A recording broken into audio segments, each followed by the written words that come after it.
Dia ini bernama Dicky. Dia adalah mantan petinju profesional yang berhasil 2 kali memenangkan gelar juara dan menjadi petinju kebanggaan kota Lowell, Amerika Serikat. Sekarang Dicky sudah pensiun. Dia hanya fokus melatih adiknya yang bernama Mick. Hari itu Dicky sedang diwawancarai untuk pembuatan film dokumentasi kisah perjalanan hidupnya. Selama wawancara, Dicky terus membangga-banggakan Mick. Ia yakin suatu saat nanti adiknya pasti bisa jadi juara juga sama sepertinya. Inilah kisah legenda 2 petinju bersaudara, yaitu Dicky Eklund dan Mickey Ward.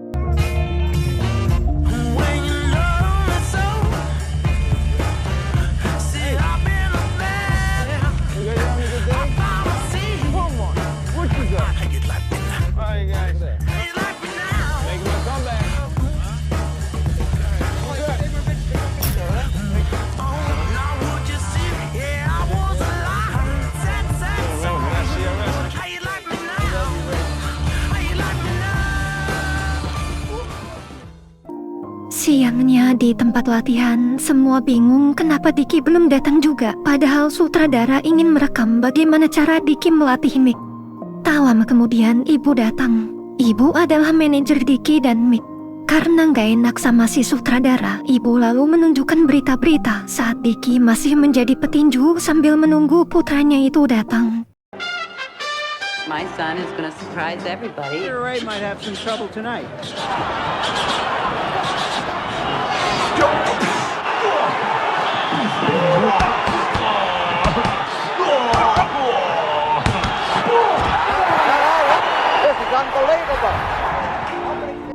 Semenjak pensiun, akibat salah pergaulan, Dicky terjerumus jadi pecandu narkoba.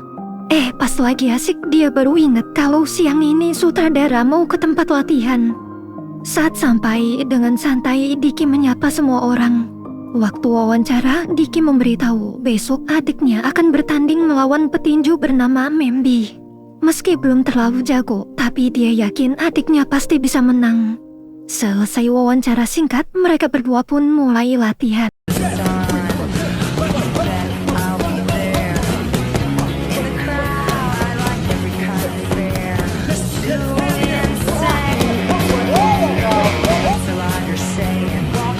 We're gonna outbox Manby, huh? Go on the fight for ESPN. Get a fucking combo. Hey, body hit, huh? Don't embarrass yourself in front of Sugar Radio, Mick. Look, like 14 years ago or something, right? Hey, body hit. Oh, that's your punch. Malamnya, Dicky lanjut wawancara di bar sambil berkumpul bersama keluarganya. Ketika semua sibuk ngobrol, Mick tertarik dengan seorang pelayan wanita bernama Sherlyn. Pas kenalan, awalnya Sherlyn cuek. Tapi saat melihat Mick menghajar pengunjung yang menggodanya, seketika dia kagum. Boleh juga nih cowok. Mick lalu nanjak, gimana kalau malam minggu nanti kita kencan? Mendengar itu, Sherlyn mau. Esok paginya, waktu Mick, ibu, ayah, serta para kru film sedang bersiap berangkat menuju gedung pertandingan, lagi-lagi Dicky telat. Mau gak mau, Mick dan ibu menjemput ke rumah temannya, tempat biasa Dicky nongkrong. You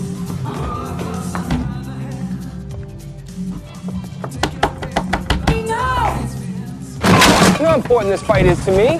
Hell, sure. Are you fucking... Go through the yard. George, you do this on the date. Oh, there you go. Why ground over here? You want to help your husband?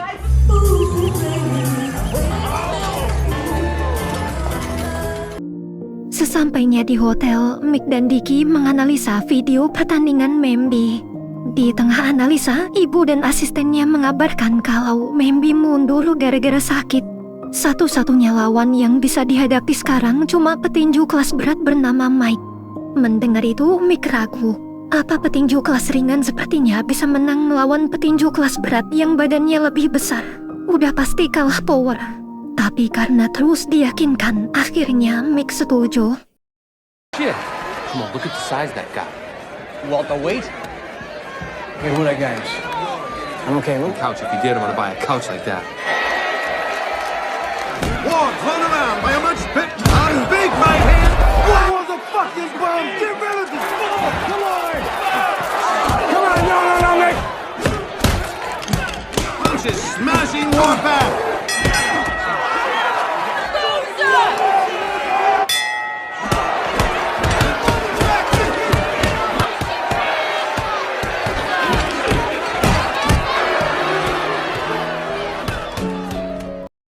Mick kalah telak. Setelah pertandingan, di jalan pulang, Mick terus aja murung. Meski ibu dan Diki sudah berusaha menyemangati, dia tetap kecewa. Malam minggu, sesuai janji, Mick ngajak Sherlyn pergi kencan ke bioskop. Selesai nonton, Sherlyn bete. Kenapa dari tadi Mick kelihatan gak semangat? Mick pun cerita panjang lebar tentang kekalahannya kemarin. Ia juga lelah dengan sikap Diki yang tak pernah bisa profesional melatihnya. Jika begini terus, dia tak akan bisa maju. Mendengar cerita barusan, Sherlyn mencoba menyemangati. Ia yakin suatu saat nanti, Mick bisa menemukan jalan suksesnya sendiri tanpa bayang-bayang kakaknya. Di momen itu, mereka berdua terbawa suasana dan berciuman. 1 bulan kemudian, setelah dapat tantangan bertanding dari petinju amatir, ibu langsung mengumpulkan semuanya. Namun karena masih kecewa dengan pertandingan sebelumnya, Mick menolak bertanding. Ia terus menyalahkan Diki sambil bilang kalau dia ingin punya tim yang lebih profesional. Jangan selalu cari pertandingan receh, tapi carilah pertandingan berkelas yang hadiah uangnya bisa untuk membiayai latihannya selama setahun. Mick ingin bisa cepat naik level jadi petinju profesional. Diki pun mengerti. Jika masalahnya adalah uang, dia janji akan berusaha mencari dana untuk mendukung karir Mick di dunia tinju. Keesokan harinya, selesai wawancara terakhir, Diki curhat soal Mick. Sambil mabuk, Diki berkata, bagaimanapun caranya, meski harus merampok sekalipun, dia harus tetap dapat uang untuk mendukung adiknya. Ternyata ucapannya nggak main-main. Malam hari, Diki bersama teman-temannya beneran ngerampok.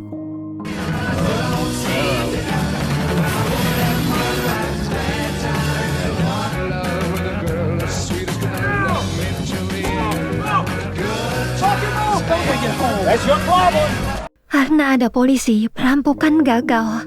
Diki pun buru-buru kabur.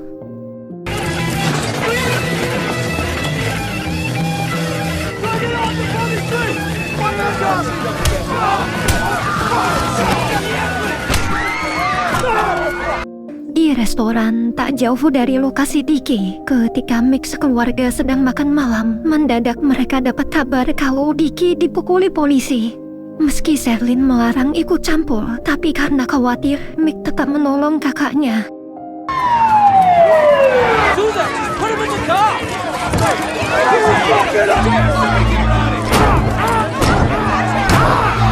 I'll kill you!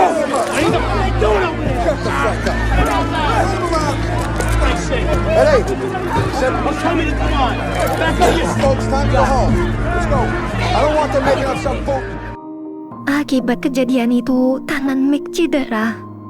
Keesokan harinya, mereka berdua diadili di persidangan. Beruntung karena Mick tak ikut aksi pencurian, dia dibebaskan. Sedangkan Diki, dia divonis penjara. Selama di penjara, hampir setiap hari Diki sakau. Dia butuh sekali narkoba.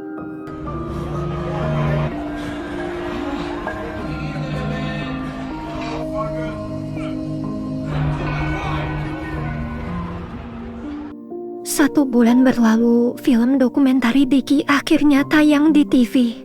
Malam itu, Diki bersama para narapidana nonton bareng, sementara Mick dan ibunya nonton di rumah masing-masing. Awalnya Diki bangga kisah hidupnya dijadikan film. Tapi saat melihat bagaimana narkoba menghancurkannya, Diki langsung terdiam.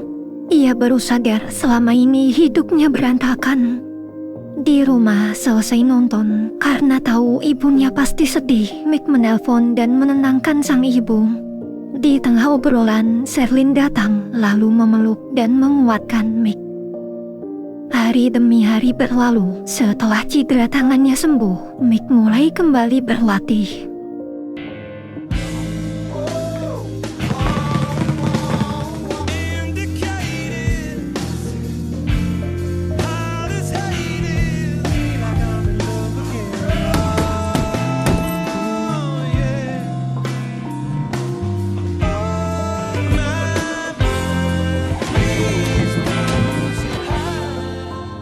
Pagi hari di tempat latihan, ayah memperkenalkan seorang pengusaha sukses yang akan mensponsori Mick selama setahun penuh sekaligus jadi manajer barunya.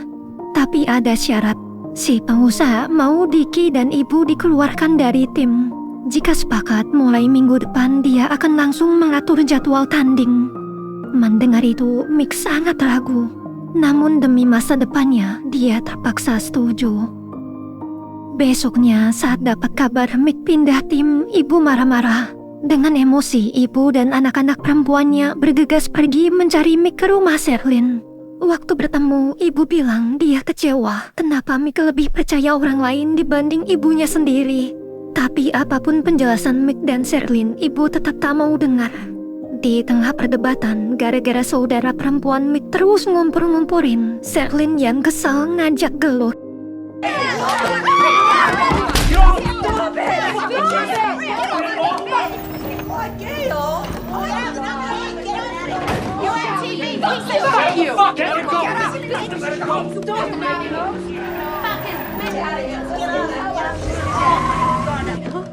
Satu minggu kemudian, terlihat tim baru Mick berjalan sesuai harapan.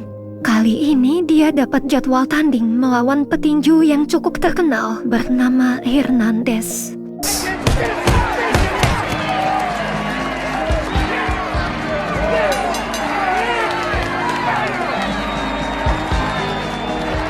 Mick berhasil menang KO di ronde keempat. Kepercayaan diri Mick pun kembali. Pertandingan demi pertandingan terus Mick lalui.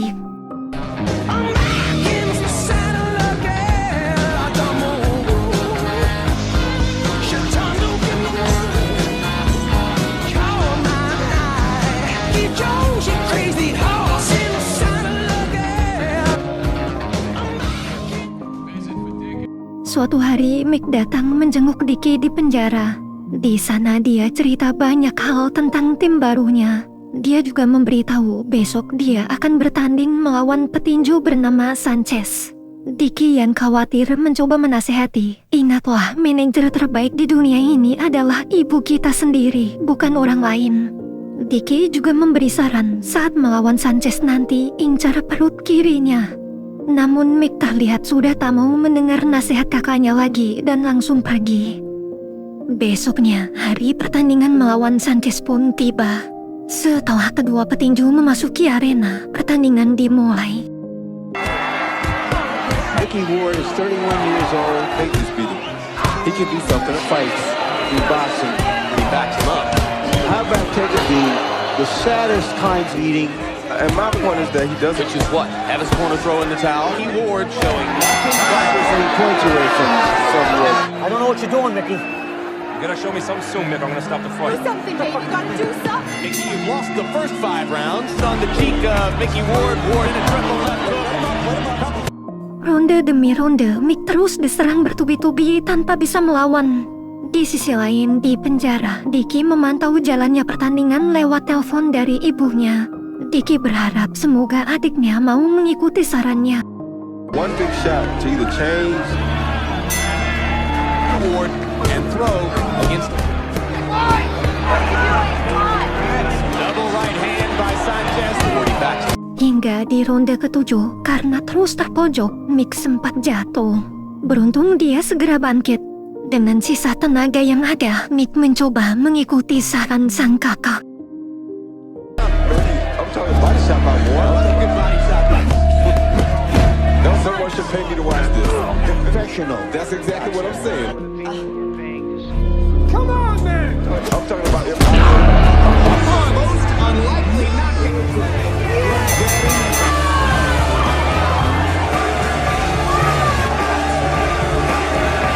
believe what I just said.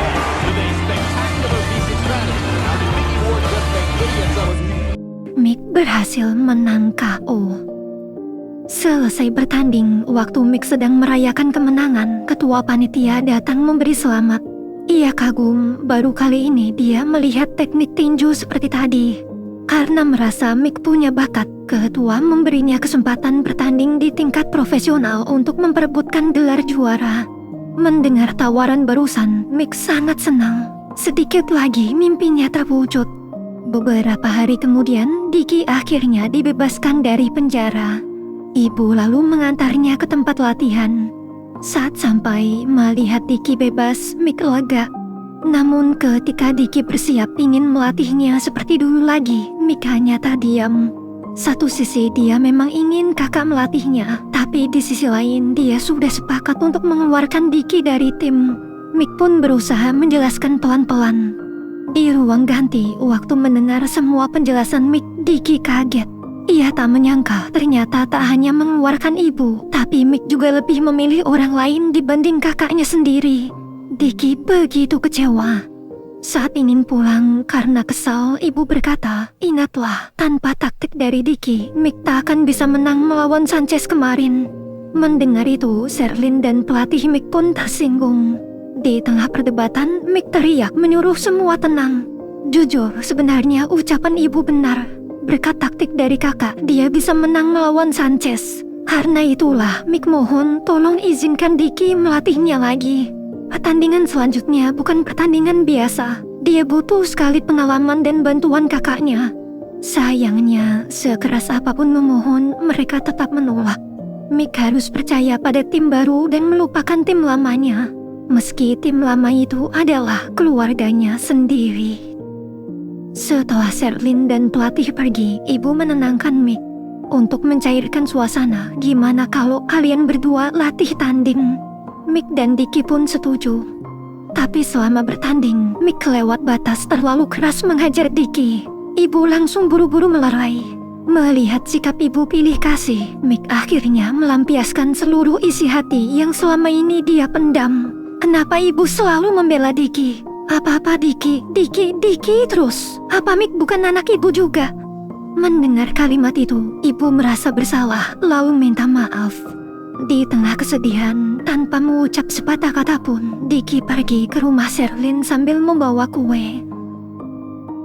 Di jalan, waktu papasan sama teman-temannya, awalnya Dicky ingin ikutan pakai narkoba lagi. Tapi dia ingat, dia sudah janji pada dirinya sendiri ingin berubah.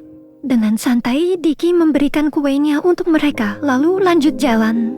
Sesampainya di rumah Sherlyn, ketika bertemu dari hati ke hati, Dicky memohon tolong izinkan dia kembali mendukung Mick.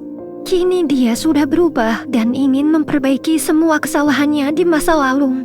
Sekarang Mick baru aja dapat kesempatan bertanding di kelas profesional. Jangan gara-gara kita, Mick jadi kehilangan kesempatan emas ini. Melihat keseriusan Dicky, Sherlyn luluh. Keesokan harinya, setelah semua baikan, adik kakak itu bisa kembali berlatih bersama lagi.